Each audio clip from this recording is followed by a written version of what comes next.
The number one mistake new wood-fired oven owners make is choosing an oven that's too large. For most homemade cooking, a giant or oversized pizza oven isn't necessary. When I invested in my first oven, the cooking surface was around 50 by 50 inches. This required a significant amount of wood to achieve the desired heat.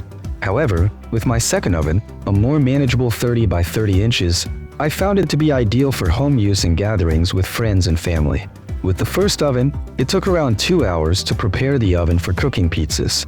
With the second, smaller oven, it only takes 30 to 40 minutes, helping me reduce wood consumption by up to 80%. This is why it's so important to think about how and what you want to cook and research your options before building or buying a wood-fired pizza oven. The second mistake is the type of wood you use in your wood-fired oven. The wood you use is crucial for both the flavor of your food and your health. It's essential to use dry wood, as wet or green wood can lead to slow fires, low temperatures, and excessive smoke. Dry wood ensures efficient combustion and imparts a delightful smoky flavor to your dishes. The best wood for pizza ovens include hardwoods like olive wood, oak, maple, beech, and fruit woods such as apple, cherry, and peach. These woods burn hot and clean and impart a delightful aroma to your pizzas and other dishes.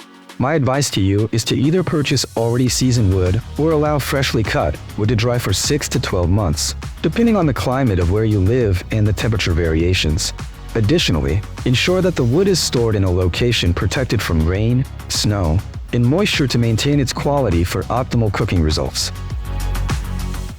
The third mistake is lighting your wood-fired oven for just one dish, which I consider a waste of wood. Instead, it's more efficient and practical to plan for multiple dishes when firing up your oven. I keep my oven burning all weekend long, experimenting with various recipes. By doing so, I maximize the use of the wood and get the most out of my cooking sessions. It's more efficient and practical to plan for multiple dishes before firing up your oven. To learn more, subscribe to my channel and explore over 100 incredible recipes for cooking in a pizza oven. Mistake number 4 is the location of the wood-fired oven. When you buy or build your wood-fired oven, it's not just for the short term. It's for long-term personal use that can span for 20 to 30 years.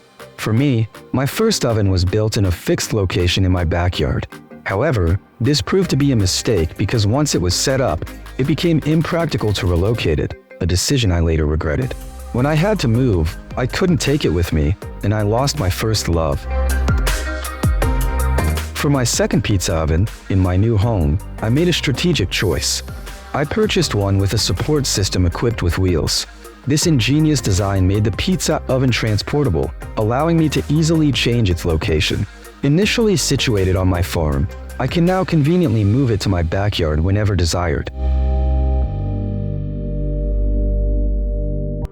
The final mistake is overlooking the importance of cleaning the oven properly. After a day or weekend of use, it's vital to let the oven cool down completely before cleaning and relighting it. This practice is essential for maintaining the oven's durability. Before starting the cleaning process, let the oven rest for a minimum of 8 hours or overnight. This allows the bricks inside the oven to gradually cool down to match the outside temperature. Rushing this step could lead to damage to the oven or injury to yourself. Once the oven has cooled down sufficiently, you can begin the cleaning process. Remove any leftover ashes and debris from the cooking surface using a brush or scraper.